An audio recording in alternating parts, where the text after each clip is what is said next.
Talking about not giving a fuck. Joining us right now on the line, he is 1/3 of Injustice. He is the one and only Jordan Oliver. Jordan, how are you tonight? Yo, what's up? What's up? Nothing. How are you? I'm all right. You getting all primed up for a big weekend at MLW? Hell yeah. It's going to be sick. Big fucking 2300 return. Have you ever worked the 2300 arena before? Yeah, I actually got to wrestle in the 2300 arena like maybe 2 years ago. I debuted there at Cage of Death 20 against Casey Navarro. We opened the show. It was pretty awesome to be able to wrestle in the ECW arena. That's pretty cool. So, yeah, what was that like for you? I mean, are you brushed up on the history of, obviously, of ECW and all that stuff? Was that like a big moment for you based on what you grew up watching? Or was it just like, all right, I know about it, it's cool, it's a legendary building? Like, how deep was that moment for you? It was so fucking awesome. I love all ECW, old ECW, and I love early CZW. Like, one of my favorite wrestlers of all time is Trent Acid. So it was really cool being able to wrestle in the building with his name on the wall and whatnot. I just, you know what I'm saying, obviously very inspired by early ECW and stuff. So it was very big for me. You talked about early ECW. I know recently you got to wrestle Too Cool Scorpio. How was that experience? No, I didn't get to wrestle Too Cool Scorpio, but I really want to, actually. It's a thing going around right now where people want to see that match. Yeah, you cut that scathing promo in like Denver, right, a couple weeks ago? It wasn't in Denver. It was in Philadelphia at the Voltage Lounge after a GCW show. God, I'm 0 for 2. I'm done asking questions now. I fucking suck. Jesus Christ. We reached out to you a couple weeks ago when this huge phenomenon hit you and Christian at GCW at the end of December. And we kind of talked about it here on the show, where it was a lot of people who came out and they were very much like so negative towards it. But there was a small pocket of guys who kind of reached out to you, and they gave constructive criticism, but they weren't negative about it. They're just trying to maybe give you a couple tips. How have you taken that going forward? The positive and the negative. Obviously, we know Jim Cornette went fucking apeshit, and as he does, you know, it's for anything that he doesn't you or the Young Bucks understand. or someone else is going to give him a fucking heart attack, and then we don't have to listen to his dumb mouth. But how's that whole experience been for you? I mean, it was pretty awesome, right?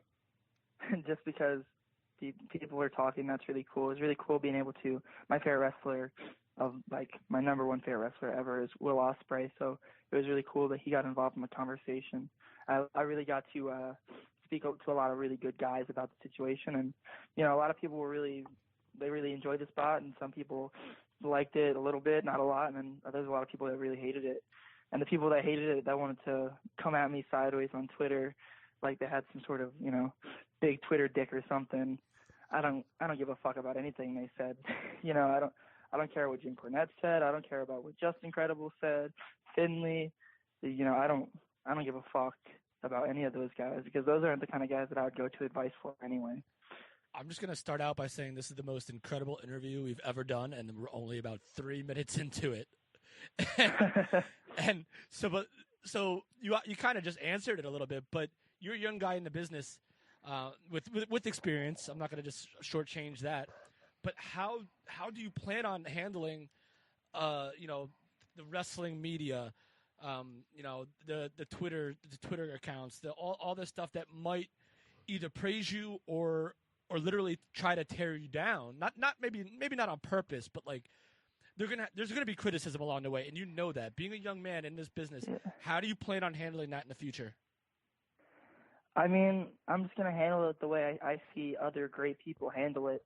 You know, obviously I wasn't around for Dynamite Kid and Tiger Mask, but I know for a fact that those guys got the same exact shit that I got for doing a high spot. And I know it's the same exact shit that Ricochet and Will Ospreay got for doing a high spot. And if you ask me, that's a pretty good list to fucking be on. So I'm really just going to, you know, as much hate, people can give me as much hate as they want, you know. I grew up in a hateful environment. It doesn't really affect me. It really just runs off my back. But I always said since I started wrestling to the positive motherfuckers out there that are like, yeah, Jordan, you're doing good. Maybe work on this, or I really like you. You're awesome. But whatever people want to say, like the good stuff. I fucking respect those people, and I fuck with the real people and only the real people in wrestling, because there's a lot of fake motherfuckers out here. Yeah, it's just like every other business, and we preached it when this video surfaced and everyone came out and they threw their shade. These guys are veterans. Like, they built the foundation of the business for you. They should be helping you guys continue to make wrestling successful instead of trying to tear it down. And it's heartbreaking. If you disagree with what you see, you praise in public and you talk behind closed doors. You don't put it out on fucking Twitter like a 12-year-old girl. And it's disappointing when you see guys like Finley and Jim Cornette do that. But on to more positive stuff. You guys are killing it in MLW. If anyone just saw the recent episode, you were in a 3-team tag match. Unfortunately, Injustice was once again screwed over. But you shined. The fucking cutter to the outside of the ring on Puma King was amazing. Yeah. How much have you benefited from working with these guys from AAA? So I'm trying to think of which guys from AAA I've worked with, other than, I think Puma King, it was the first one at the pay-per-view, and that was really awesome because obviously he's such a dynamic performer with a lot of charisma, and he does a lot of the cool fucking moves and shit. But then, like, this match was it was Drago, Black Torres, and Puma King. And those guys, Puma King, Black Torres, and Drago are all really, they're veterans in the business. They're not really, like young guys. Some of them are just getting exposure now, but they've been in the business for a long time, so they have a good brain for what the fans want to see. And they wrestle around in Texas a lot and stuff, so they know how that crowd would react to certain stuff a lot better than someone like myself. But it's just been really cool, like, especially Drago was pretty awesome because I don't know if you remember, like, the first Lucha Underground episode a few years ago was, like, Phoenix, Drago, and Pentagon Jr. was, like, the first main event of that show. And that match just really was so awesome when I saw it as a fan. So it was really cool being able to step in there with Drago. Yeah, absolutely. The match was amazing. If you haven't watched the latest MLW show, it's on YouTube. Go out of your way. It's the tag match that opens the show, and it is, like, the perfect way to start a show. I got to ask you real quick, before you guys went out for that 3-team tag match, you guys had a little back and forth with Conan backstage, and I got to ask you, are Cinnabons used for some sort of currency in prison that I'm not aware of? Because I think you kind of flustered Conan, and he didn't know where to go. And I thought it was kind of funny that he threw Cinnabons at you. I know. I think Conan needs to get slapped again. Like, by you or Psychosis 2 again? Whoever. He keeps opening his old ass mouth around me in the locker room. I don't really appreciate it. Wow, so I love it. You have clearly in this few first minutes of this interview, there's clearly no filter on you. No, man. I love it. I don't see why there would be. You know what I'm saying? Do you want to be the fourth Shining Wizard? I think you'd fit in perfectly with us. A Shining Wizard again. Yeah. So no filter. Clearly, right now, and you, like you said, you mentioned you don't care what Cornette says. You don't care what so and so says. You don't care.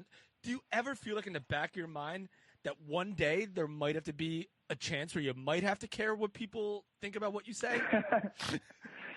It's so weird because so obviously I'm only 20 years old, and my generation of youth, we're all like fucked up with mental bullshit, anxieties, depression, whatever.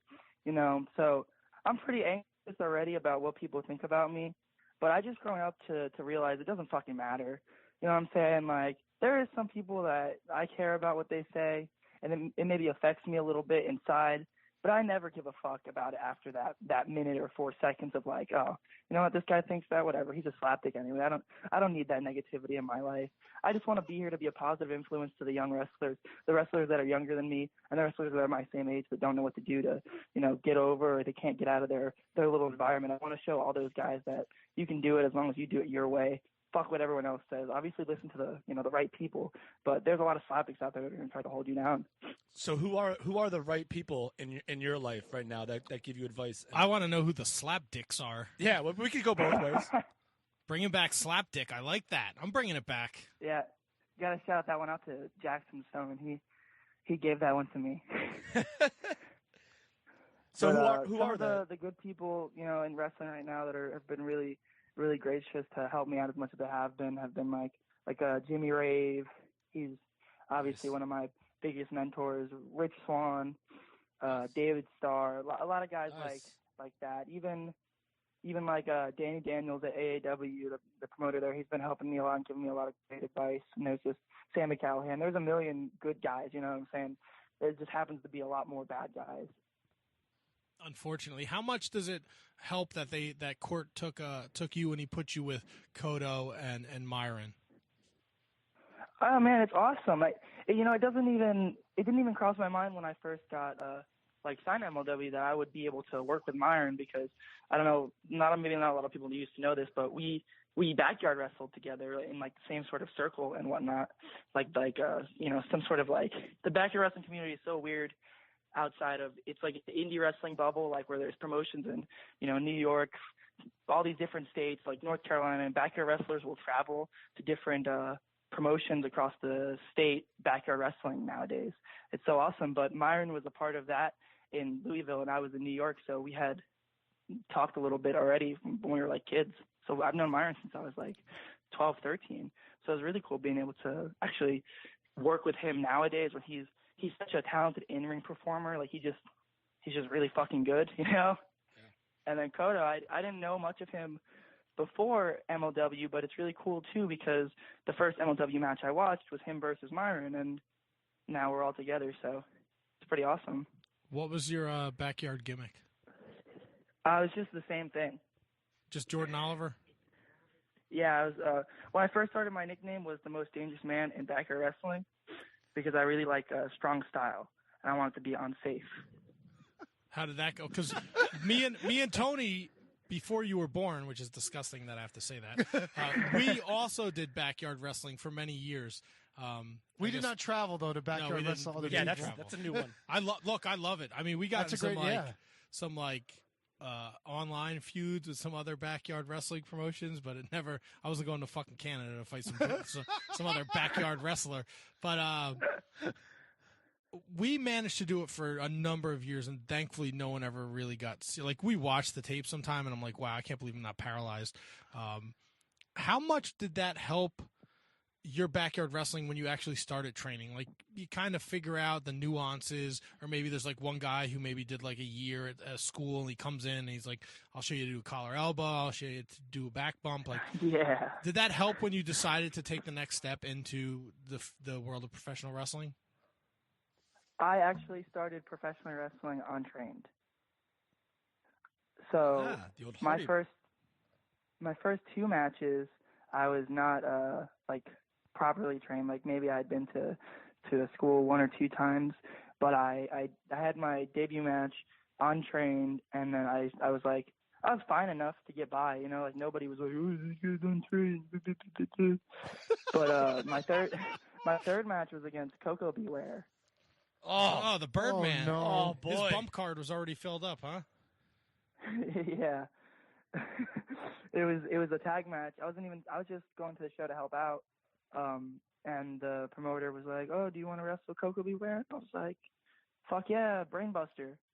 So then it was a tag match of me and TJ Blade versus the Jersey Kid and Coco Beware. And we got through that match. It was all right. It was probably dog shit, but it was all right for being untrained. You know what I mean? Like Coco Beware he wrestled me. That was cool. And then after the match, Jersey Kid was like, "Oh, I really think you have some sort of potential or whatever." So then I moved in with him for a year, and I started training at all these schools when I was 15. So now, is that something that you would tell somebody to do now? Go into a match, go into a match untrained? I'd be like, wrestle fucking Coco Beware and come talk to me, bitch. So I wouldn't give that advice to anybody because I definitely wasn't good. I wouldn't, if I had never learned how, I knew basic wrestling shit. Like I knew how to lock up, and I knew a headlock, and I knew everything needed to be on the left side. Like I knew a lot of the basics and stuff, but there's so many things that you need to learn through a wrestling school. I think it's very, very, very, very important to get trained, But it's just my situation ended up being a little bit different than most guys' situation. So You mentioned that you did backyard wrestling in New York. Are you from the tri-state area? I'm from Newburgh, New York. Yeah. Oh, okay. So we're right there next. Well, we're in Jersey, but whatever. Yeah. I mean, it's neither here nor there. Whatever. It's besides the point. Growing up, ECW, you said, was a huge influence on you. Have you gotten a chance to work with any of those ECW guys where you just kind of have that surreal moment where you go back to being a fan? You're like, holy shit, I'm about to step in the ring with, whoever. Fuck, I actually have not got to wrestle anybody like really awesome from ECW, like at least the old ECW. But Tommy Dreamer has in the past few years, taken me and the rest of the Youngdom kids aside a lot and helped us out and gave us some really, really good advice and, just helped us, whether it be like help us get into setting up a TNA or just giving us good advice. Tommy's been really cool. But I haven't really wrestled anybody awesome from the old ECW, but I did get to wrestle Snitsky one time, and that was cool. He was in Matt, don't even go there. Bite your tongue, Matt. That's not ECW! ECW legend Gene Snitsky. I'll fucking stab you, I swear to God. I am saying he's a legend. I'm just saying he was in ECW. He wasn't in ECW. He's a WWECW. Yeah. Jordan, don't be that guy, Jordan. Be whatever you want to be, Jordan. But Fight for your rights. I wasn't alive for I didn't get to see any of the original ECW until after I saw the old ECW, the new ECW. Right, and the old ECW is much better than that dog shit the WWE did. Yeah, of course, but it wasn't, the coin flip. They gave us CM Punk, so. Yeah. They gave us, but come on, man. Like you were there in Dallas, no rope barbed wire match. I was in Philadelphia for Sabu Terry Funk, no rope barbed wire match. Like this is legendary shit. Snitsky's punting babies and nobody cares. Hey, I cared. Shut It wasn't his fault. Yeah, you're right. Oh my God, that's so awesome that you actually got to go to some of the ECW shows, like the actual ECW shows. When I go, I'm going to MLW Saturday. It'll be the first time I've been in the ECW arena in probably like 20 years. Wow, I need to meet up with you on that day and ask you how different it looks and feels. Absolutely. I'm super excited. All right, hell yeah. Getting back to MLW, and they're obviously on the precipice of some great things. They've been extremely successful in a climate where there's so much professional wrestling, so much successful professional wrestling. Where do you see MLW's future, and what do you see your part being in playing in that future? Fuck, dude. I think. Was that too legitimate a question? I'm sorry, dude. No, it's good. I just needed to think about it. I think a lot of people say that MLW reminds them or feels to them like old Ring of Honor, like Ring of Honor 2004 and 5, like, the awesome years of Ring of Honor. So I think that the position of MLW in wrestling is just being the outlier. It would be really cool, if MLW became like the third major promotion in America or the world or whatever and could compete with AEW and WWE. But like, it's really cool that MLW is like the outlaw promotion of the big one, you know what I mean? Like, yeah, for sure. So I hope my position, I feel like my position in the company is just do wild shit and hopefully be the fucking champion. You mentioned AEW and not just an MLW guy. You've got your foot in the Game Changer Wrestling field. And on February 15th, it's going to be AEW against MLW when you step in the ring against Joey Janela. I know this isn't your first time in Game Changer, but how excited are you to get in the ring with Joey and to be part of GCW? Because they've really, really blown up in the last couple of years. I fucking love wrestling for GCW. Every single time I wrestle for GCW, it gives me such an amazing feeling before I go out. I'm just like, dude, this is the fucking place to be right now. There's nowhere that feels like MLW. That feels like GCW, and there's nowhere that it's as fucking cool as GCW. And to be honest, there's really not much wrestlers, like when you look at cool factor, that are as cool as fucking Joey Janela. Like, so it'll be really fucking awesome to be able to wrestle Joey Janela at GCW of all places. I got to wrestle him a few years ago. It was me, Casey Navarro, and Joey Janela in a three-way, and that match was really awesome back then, being able to wrestle Joey pretty early on. But now that I feel like I'm so much better and well-equipped for the match, I feel like we're really going to fucking tear the house down. Now, if you beat Joey, does that give you carte blanche to maybe get in on that Will Ospreay match at WrestleMania weekend in GCW? Man, I motherfucking hope so. I'm gonna go out there with Joey. We're gonna have a fucking 5-star. This guy Meltzer he's gonna have to clean his fucking pants after he watches this shit, dude. Well, we're gonna start lobbying for you against Ospreay at GCW WrestleMania weekend, because I think that would be awesome. Yeah. And if you want to throw Christian Blake in there, I'm okay with that, because you two guys, you did a pretty good job there in December. So, you two, you throw an Ospreay in there, I think we got ourselves a good match. Hell yeah, I think that is the match that needs to fucking happen. Well, we're gonna start it. I gotta get in there with Will Ospreay sometime that weekend. I'm on the High Spot show. He's on the High Spot show. I'm on most GCW shows. He's on the GCW shows. Now, I'm gonna see that motherfucker one way or another. Have you ever actually had an interaction with Will Ospreay? No, that's my dream, dude. He's my fucking favorite wrestler ever. No, that's why I was asking. I wasn't sure if you ever had, He's my Hulk Hogan. You know what I mean? No, that's awesome. So I'm super excited that you'll be in the same building at the same time. Is there anyone else on that bucket list that you would want to either work or at least have a conversation with? Yeah, there's so many people for me that I'd want to at least talk to, but there's fuck. That's what I mean. So many people. Ultimo Dragon would be so awesome to be able to talk to or even be able to wrestle one day. There's a lot of guys like that I really look up to. Now, let me ask you this real quick, just because being in locker rooms is a weird situation for a lot of guys, and you're a young man. Do you feel comfortable enough now at this point in your career to go up to, I guess, say, just because you just mentioned him, like an Ultimo Dragon or a Will Ospreay? Is that something that you'll go out of your way to do, or do you sit back and just kind of wait for a moment? No, I'm pretty upfront about speaking to people like that, because I always looked at it like if we're in the same locker room, we're on the same level, sort of thing. I never like to think this guy, I'll never be as good as Will Ospreay. He's so much better than me. You know what I mean? I like to think we're in the same locker room. There's an opportunity that I'll be on your level someday. Or if I'm not already, I'd love to ask you for some advice. I love asking for advice, because as many people think, oh, Jordan Oliver has a bad attitude. He doesn't listen to veterans. Blah blah blah. It's just bullshit, because I usually go out of my way specifically to talk to guys that I look up to and think are really good. You mentioned etiquette in the locker room, and I know it's something that we usually speak to guests about. Are you you're around the MLW locker room all the time, Game Changer all the time? Is that the type of locker room, or is it the type of atmosphere where everybody says hi to everybody, even if you don't know someone, even if I know you say you consider everybody on the same level if you're in the locker room, and of course I believe that's true as well. But do you still see the old school, you walk in, you introduce yourself, you say hi to everybody, you shake hands, you do the whole meet and greet thing every time you get into the locker room, or do you see something that is kind of going by the wayside?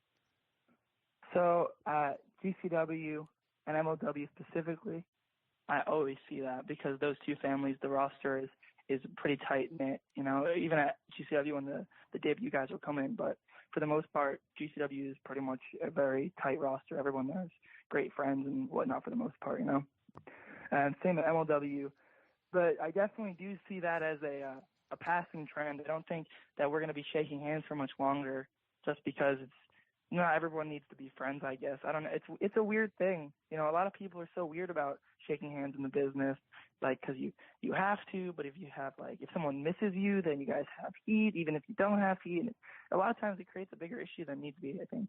You know what you need to do? Fucking fist bump, because when you shake hands, everyone catches a fucking cold. Yeah. Fucking Germaniac. Clementines and shit. No, because you know what? I've been backstage at some wrestling shows through the grace of this podcast, and you got to shake people's hands, and the fucking dead fish handshake is the most unmanly fucking thing. Come on, bro. I fucking hate that shit. Fucking shake my hand like a man. I don't know why that bothers you so much. You fake fight in fucking underwear. Shake my hand like a man. Dude, that goes back to Carney days. That's tradition. But it's not. It's fucking 2020, bro. We just get rid of everything, why don't we? Look, tradition is shit that dead people did. Sorry. Get rid of the ring, why don't you? I mean, they're gonna take the ropes off for an MLW match with Contra and Davey Boy Smith Jr. So you're okay.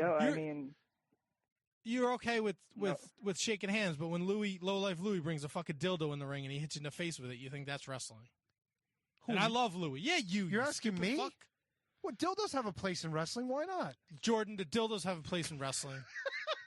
Yeah, I think I'm the wrong guy to ask what belongs in wrestling. Well, Apparently, I'm not even a wrestler. You were in the locker room with Louis this weekend. Did he bring his dildo? Yeah, he brought the dildo. He Yeah. brings it everywhere. That's what we're talking about. We gave Louis is a great friend of our show, and he does our show quite a bit. And we gave him an honorary dildo wrapped in barbed wire. Nice.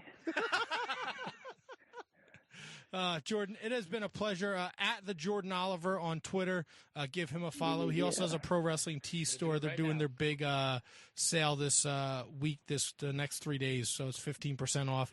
He's got the Slow Down Kid T-shirt. He's got the Am I Famous shirt, Jordan Oliver 1999 Wrestling. So go over there, check it out. Coupon code CUSTOMER. You save 15% between now and January 30th. And then this Saturday night down in Philadelphia at the 2300 Arena, he's in a tag match with his Injustice brother, Koto Brazil, against that punk-ass Gringo Loco, who he dresses like Super Callow, and Puma King. So I'll be in the house. I'll be cheering on Injustice. Jordan, before we let you go, anything you want to leave us with? Tell your fans. Just fucking pay attention to my Twitter because this whole year I'm spreading a good message, a positive message to the younger wrestlers in the business, like I said earlier. Beautiful. Jordan, it's been a pleasure. I look forward to catching up with you at the ECW Arena Saturday night, and I'll let you know what I think about the layout. I'm very excited for this. Hell yeah. Thank you guys so much. I'll catch you Saturday then. Sounds good, Jordan. Everyone, Jordan Oliver at the Jordan Oliver on Twitter. Make sure you give him a follow and check out MLW. Every Monday they drop a new show on YouTube, and you can go through the back catalog and you can see all the stuff with Jordan when he got into MLW and the rise to Injustice, and him just kicking ass. Beautiful stuff. Yeah. Yeah, it is. Thanks for Enjoy the joining rest us, of your night, Jordan. Jordan Oliver, everybody.